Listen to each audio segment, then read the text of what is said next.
Hello everyone, welcome to our channel challenging career. हम लोग MCQ series में आज 20 क्वेश्चन देखेंगे। तो आइए देखते हैं first question. The living cell is discovered by Robert Hooke, Antonie van Leeuwenhoek, Aristotle, Newton. Robert Hooke जो है वो डेड सेल की डिस्कवरी किए थे, और जो लिविंग सेल में सबसे पहले डिस्कवर किए थे वो थे आपका second number Antonie van Leeuwenhoek.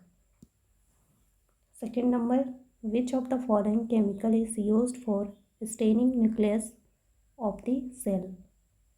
बोला जा रहा है कि कौन सा केमिकल का यूज़ न्यूक्लियस को स्टेन करने में या फिर डाई करने में यूज़ किया जाता है। Iodine, cotton blue, safranin, methyl orange. Correct option is third number, safranin is used for staining nucleus. Next है third number, which of the following is the smallest cell in the world? Nerve cell, mycoplasma, ostrich egg, amoeba. Correct option is second, mycoplasma. Mycoplasma is the smallest cell in the world. Next, four number, which of the following is the unicellular? Egg, frog, plant, nucleus. Correct option is first one, egg is unicellular cell है। Next है five number, which of the following is called selectively permeable membrane. इनमें से कौन सा जो cell का part है उसको सेलेक्टिवली परमिएबल मेम्ब्रेन के नाम से जाना जाता है? Plasma membrane, cytoplasm, nucleus, nucleoplasm. Correct option is first, plasma membrane. Plasma membrane is also known as selectively permeable membrane. Next, sixth number, which of the following are present present inside the nucleus? Which of the following are present inside the nucleus? Nucleolus, chromosomes, genes, all of these. पूछा जा रहा है कि nucleus के अंदर पाए जाने वाले जो ऑर्गेनेलिस है या फिर कंपोनेंट है वो क्या है? न्यूक्लियस है, क्रोमोसोम है, जीन्स है, या ऑल ऑफ दीज है? Correct option is four number, all of these. आपका न्यूक्लियस के अंदर आपका न्यूक्लियोलस, क्रोमोसोम, जीन्स, ये तीनों पाए जाते हैं। Next seven number, in which of the following organism sales has two nucleus? Paramecium, Rhizopus, human, frog. Correct option is first, Paramecium. Paramecium has two nucleus. Means के paramecium में दो nucleus पाया जाता है और राइजोपस में मल्टी न्यूक्लिएटेड ये होता है, मीन्स के बहुत सारे न्यूक्लियस पाए जाते हैं। Next eight number, the carrier of hereditary material is gene, nucleus, cell, nucleolus. Correct option is first, gene is the hereditary material which carry hereditary characters. Okay. Next, 9 number, the most hardest non-metal is gold, graphite, diamond, iron. Correct option is third number, diamond is the non-metal which is more hardest in the world. Next, 10, the metals react with oxygen to form metal oxide, hydroxide, dioxide, all of these. Correct option is first, metal oxide is formed when metal is react with oxygen. Next, 11 number, the nature of as solution of magnesium ribbon is acidic, basic, both, none of these. बोला जा रहा है कि magnesium ऐश को means कि magnesium ribbon को जो जलने के बाद राख होता है उसका जब सॉल्यूशन बनाया जाता है तो वो अम्लीय होता है, क्षारीय होता है, या फिर अम्लीय क्षारीय दोनों होता है, या फिर none of these. Correct option is basic in nature. Magnesium ribbon जो है ash solution of magnesium ribbon is basic in nature. Correct answer आपका 2 है। 12 number, which of the following gas burn with pop sound. Which of the following gas burn with pop sound. पूछा जा रहा है कि इनमें से कौन सा गैस जो है पॉपसॉन के साथ जलता है। Oxygen, helium, nitrogen, hydrogen.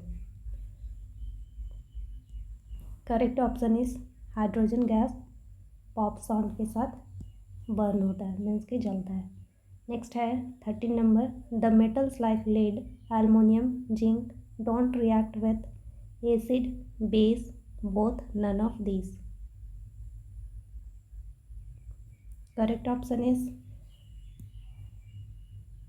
2 number, base.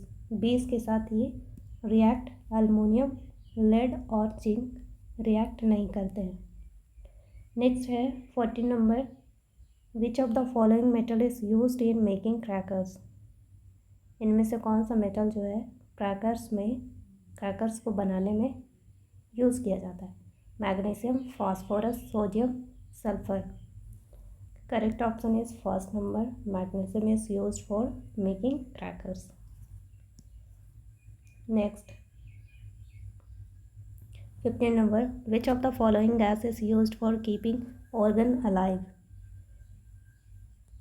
इनमें से कौन सा गैस जो है यूज़ किया जाता है ऑर्गन को सुरक्षित या फिर जीवित रखने के लिए। Oxygen, hydrogen, nitrogen, liquid nitrogen.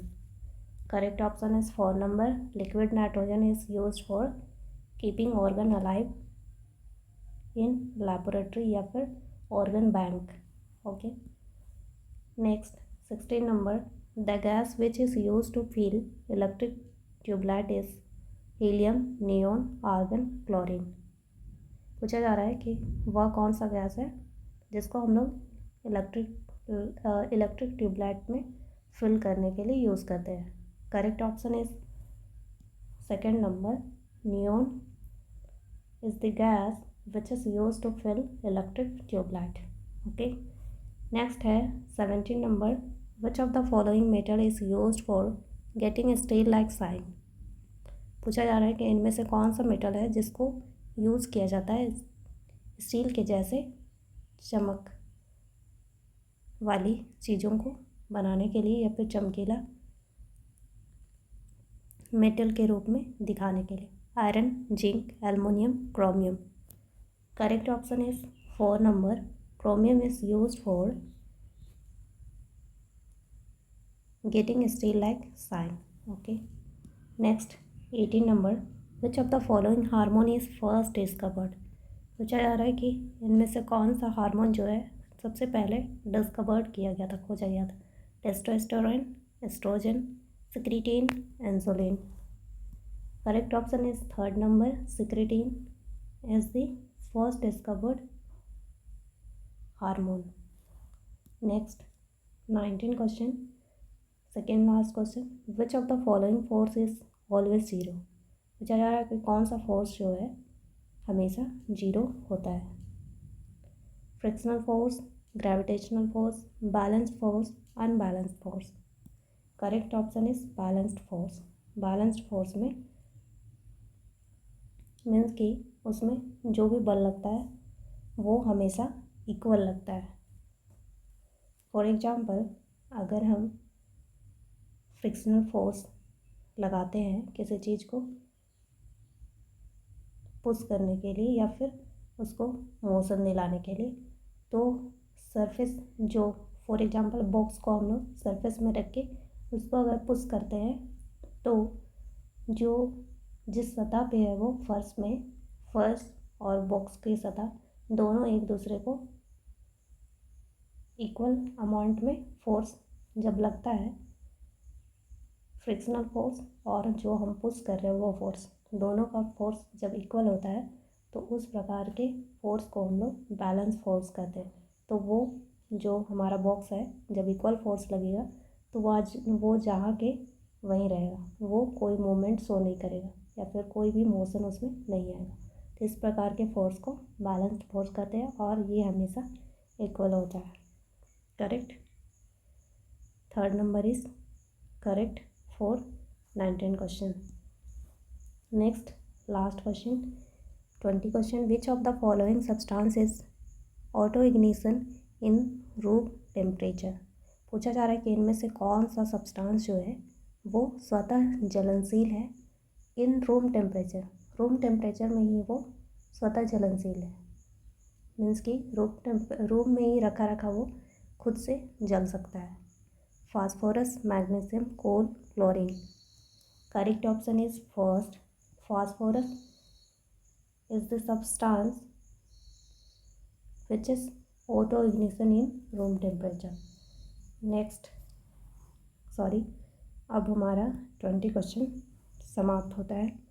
तो आप लोग को अगर सीरीज़ हेल्पफुल लग रहा है तो आप लोग प्लीज़ चैनल को शेयर और सब्सक्राइब कीजिए, और अगर कुछ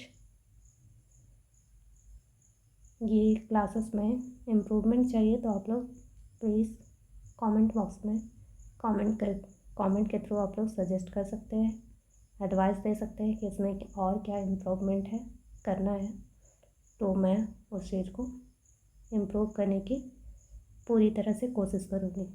तो आप लोग अपने अपने रिवीजन को और नोट्स को पढ़ते रहिए, रिवीजन करते रहिए, और डेली आप वीडियोस देख करके अपने रिवीजन को और फास्ट मोड में ले जा सकते हैं। धन्यवाद।